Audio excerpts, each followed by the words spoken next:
gatoya gashobora kuza karaca nko kw'iradiyo twe twarose ishira hamwe rishobora kuvuga ati twobafata mu mugongo mugo kugeza n'ubu ntirirashobora kudufata mu mugongo baratubwiye ngo turindire ego iryo shira hamwe ni Care Burundi ryari ryadufashije riratubwira ati mwe murarondera ibintu bijanye n'ibiciro ukuntu kugira tumenye ico twofatira ko hanyuma yede ibonetse dushobora no kubaha ibikoresho mushobora kuza murakoresha hanyuma kugira ico kiganiro cyanyu gishobore gukunda. Hariho radio imwe twe twagiraniye amasezerano gusa muga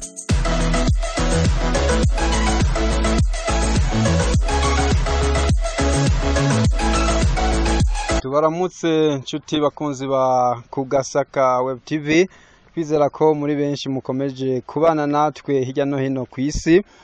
Tunabashimira nyene kubera ko mukomeze mubandanya mugira subscribe na share, arabantu batari bake dukunda kubona ko muvyitayeho cyane, ariko kandi ngira ko ndabipfuriza kubandanya mugira amagara meza.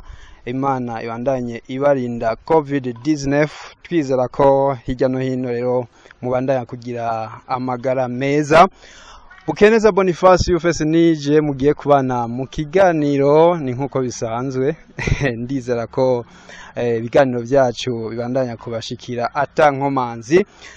Reka rero ngire ko ni ikiganiro cy'uyu munsi, ariko ndababwira nti ni ikiganiro kidasanzwe kuko si bya bindi mwari mumenyereye. Hari abajene batavyorosha na gato, ari nayo ntumbero y'ikiganiro. Ni umugwi nkumbure muraza kumva ivyo ukora. Ni naba ntihenze nshuti mukunzi wa Kugasaka Web TV, ni Burning Torch rero no kuvuga ngo ni itara ryaka canke ni itara liturira.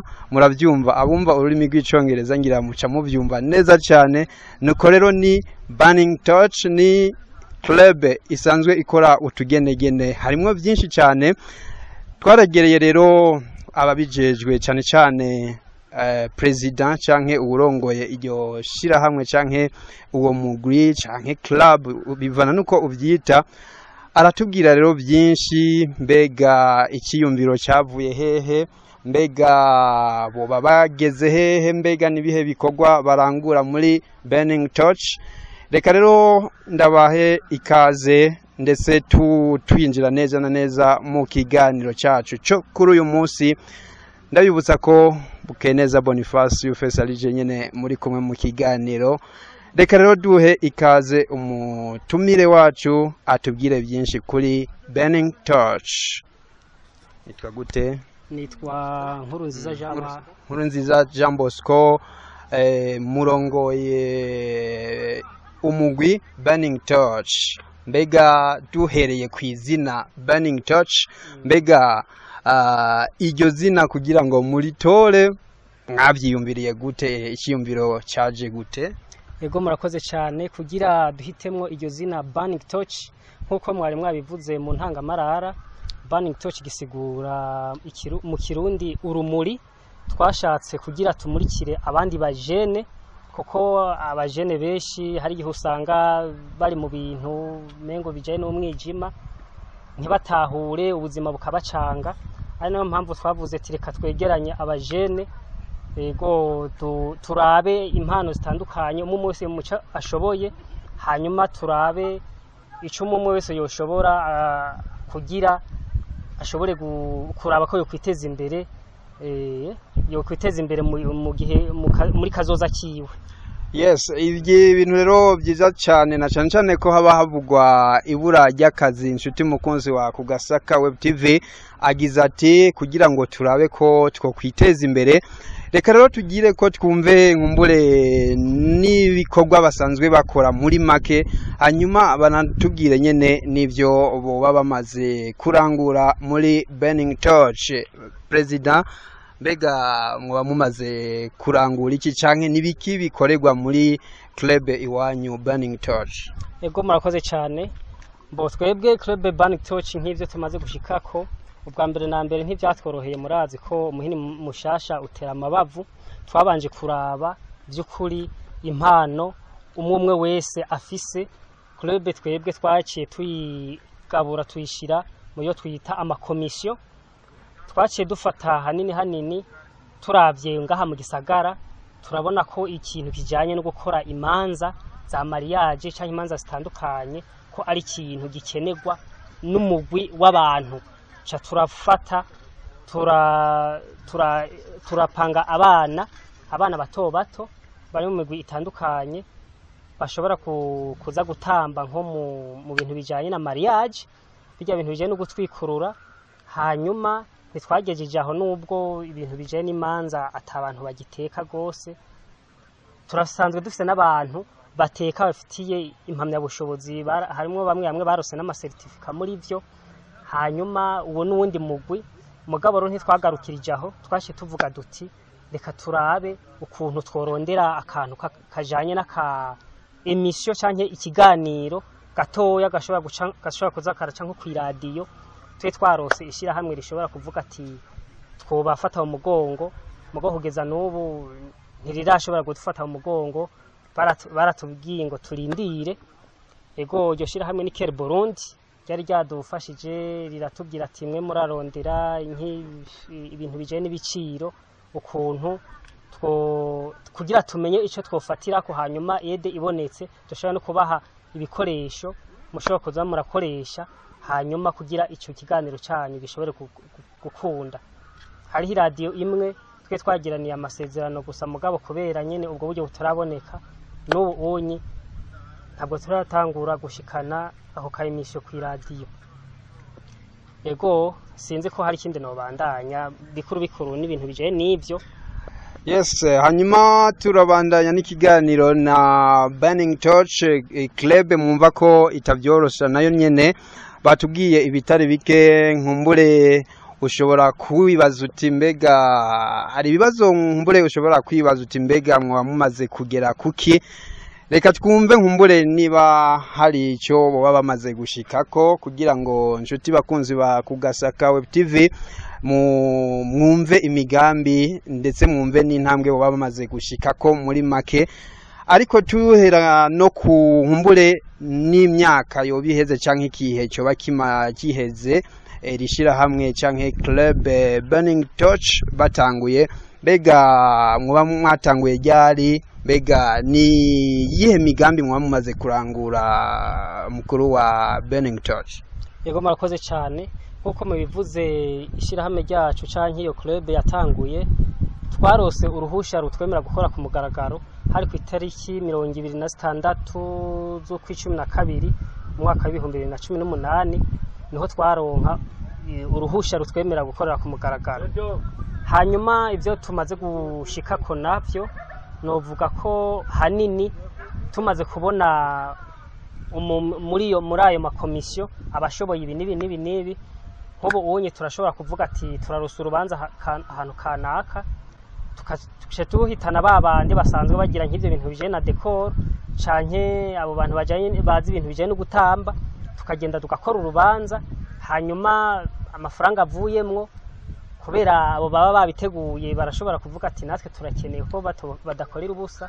Hanyuma yasigaye umuntu akaca avuga ati reka tumere nk'abagura udukoresho tumwe kuko iyo bagiye gutamba barakenera ibikoresho, impuzu n'ibintu bitandukanye. Ego ivyo ni bimwe bikuru mu vyo tumaze gushikako, mugabo ntitwagarukirije ngaho onyi. Twaravuze duti twebwe umugwi wacu, iyi club yacu ni club idasa n'izindi club, kuko ama club amwe amuza wumva ngo turatamba bikagarukira ngaho.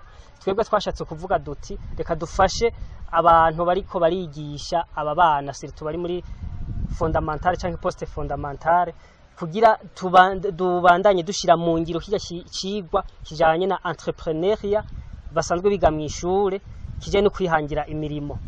Yego hanyuma niba atari banga president wa Burning Torch, niba atari banga, mbega ni bande bemerewe kwinjira muri Burning Torch? Yego murakoze cyane, mumbaje ikibazo kimeze neza.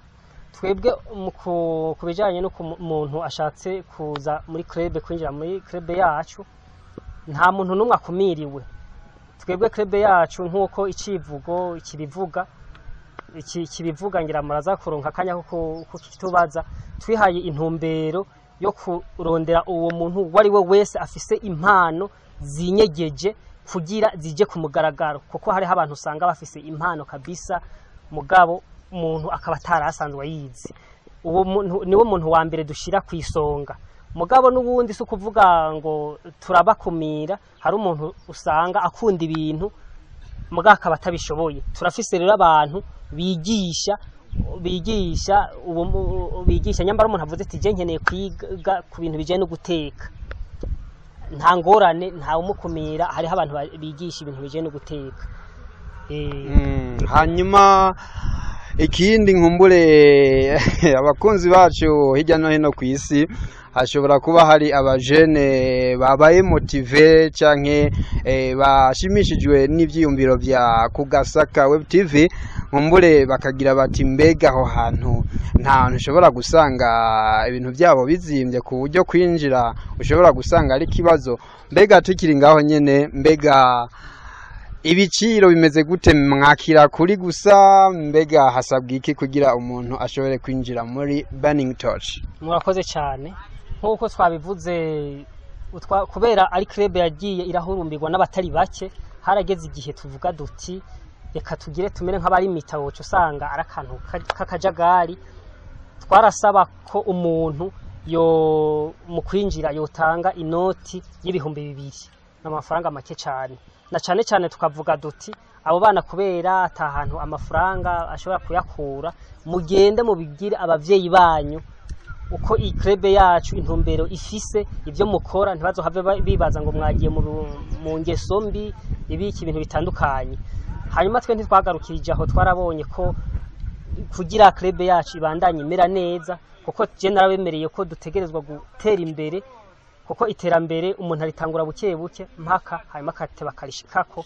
Twaragize turanakoranya twebwe nyene, twaragize akantu kameze nk'agakotizasyo gatoya, turavuga duti kubera je nanje sanzwe nkunda ibintu bije n'inkino, nakinye inkino zitandukanye nkiri muri interna amashuri atandukanye ahantu nagenda aca. Hanyuma tukiri ngaho nyene, ni nkizihe nkino tubwira tumwe mu dukino baba warakinye ndetse nkumbure woba uzi neza hamwe umuntu ashobora kukwikorako? Yego murakoze cyane.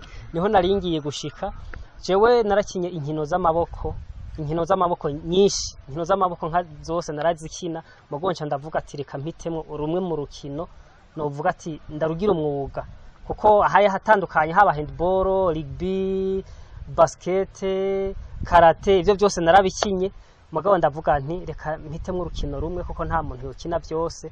Nca nkunda gukina urukino rwa volleyball, aho nashoboye kuba na kapitene niga kuri lycée Kayanza, narashoboye kuba mu kapitene wa volleyball. Hanyuma niho rero dumaze kuvugana n'abari muri komite muri club Burning Torch, twaravuze duti iyi club yacu kubera je nabemereye ko dutegerezwa gutera imbere, nta bintu byo kuvuga ngo bizogarukiriza ngaha. Tireka rero dusabe urukino rwa gicuti, tuca twipima n'umugwi ukomeye wo ngaha Ingozi, umugwi twese twubaha wari umugwi wa Le Messager Volleyball Club.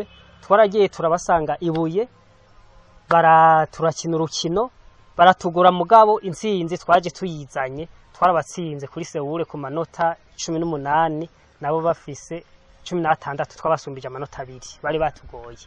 Alright, turabandanya n'ikiganiro, ariko nibaza ko ibitari bike mu bandanya kuvyumva, ariko hari n'iyindi nkumbure mu migambi yoba iriko irategurwa. Reka rero twumve nkumbure imigambi mishasha yoba yimirije kugira ngo twumve iyo Burning Torch iva, hanyuma twumve niyo yerekeza. Mbega President, muri iyi minsi hari imigambi mishasha mwaba mwimirije kurangura muri Burning Torch?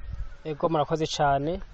Nkuko mubivuze, imigambi mishasha twoba twimirije gukora, twaravuze ati reka turabe umugambi usumba iyindi migambi yose, mugabo n'umugambi utwara amafaranga biri no muri bimwe byatubereye intambamyi byatumye igikorwa cyacu kigenda kiradindira kubera twari twiteze ngo turashobora kuronka ivyo bikoresho.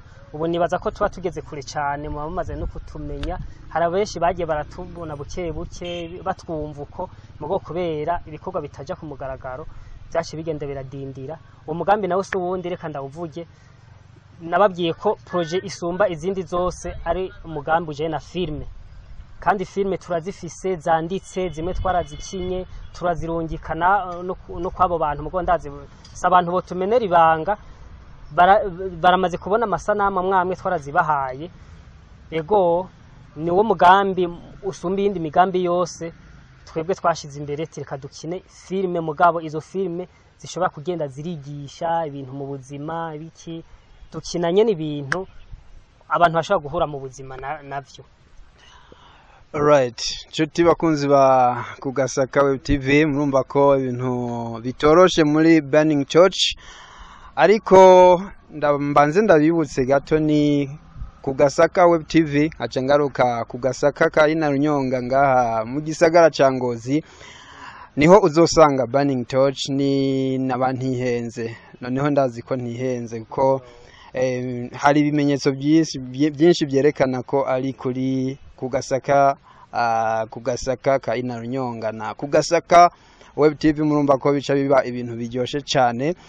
Nuko rero twumvise zimwe mu ntambamyi Burning Torch bagiye barahura nazo. Nkumbure shobora kuba hari icyo basaba, reka twumve nkumbure icyo boba basaba kugira ngo imigambi yabo ibandanye itera imbere ndetse babandanye bashika kure cyane. Mbega President mwa musabiki? Yego murakoze cyane. Ahanini ikintu turiko turasaba twebwe ntitwovuga ngo dusaba amafaranga kuko impano turazifise. Ahanini dusaba ibintu bijanye n'ibikoresho. Twavuze ko ibintu umuntu ashobora gukenera muri kugira filme itungane ni ibyo bintu bijanye n'amakamera, ni ibyo bintu bijanye n'amamixere n'ibiki n'ibindi bitandukanye. Hanyuma n'imyambaro n'iki umuntu ashobora kuzarakenera. Yego umuntu ashobora no gukenera amafaranga kuko hari ukuntu umuntu agenda arahindagura ibintu ibiki, hari utuntu dukenera amafaranga cyangwa umuntu ariko yiyunguruza. Hanini dukeneye ivyo bikoresho, nivyo byotuma tugira dushika ku ntumbero yacu. Hanyuma ikindi naco ni nkuko turose ahantu duza turashikiriza ibikorwa byacu byo byiza gusumba kuko hariho bamwe bataratumenya, tuzwi n'abantu bakeya cyane. Nuko rero reka ndabashimire cyane, ariko imbere yuko tutandukana mwababwiye byinshi abakunzi ba Kugasaka Web TV, reka ariko ndabasabe musubire mwidondore abakurikiye Kugasaka Web TV kugira ngo turangize n'ikiganiro. Yego murakoze cyane, nanje ndaryohewe kubona mwantumiye ngaha Kugasaka Web TV. Jewe nkuko bisanzwe natangwe nidondora, nitwa Nkurunziza Jean Bosco, akaba ari nka jewe serukira iyo club Burning Torch imbere y'amategeko. Ni Nkurunziza Jean Bosco mwavyumvise aho yatuyagiye ibitari bike. Ni Kugasaka Web TV, turabandanya aho tubandanya nyene kubakorera umuti, murabizi niko biba byifashe. Reka rero ngire ko ndabashimira mwebwe mwese mwadukurikiye, ariko ngaruka kandi ku kintu gikomeye cyane. Yagize ati, ndavuga President wa Burning Torch yagize ati hari ikigwa cyo kwihangira imirimo, nicyo twafatiyeko. Abajene rero hirya no hino muri mwumve ko Burning Torch yaje kuba inyishu ku bibazo mufise, cyane cyane bimwe mwitwaza ngo agashomeri. Murumva ko Burning Torch yaje gukura ikibazo mu nzira, ariko bavuga bati dushaka guteza imbere impano, abantu bafise impano ariko bataragaragara cyane. Nuko rero wisange muri Burning Torch, murahawe ikaze. Reka rero cengira ko ndabashimira, jewe ni Bukeneza Boniface Yufese nkuko mwavyumvise, kandi nibaza ko tubana mu biganiro bitari bike, ariko kandi murazi ko imiti ikoranye nyene.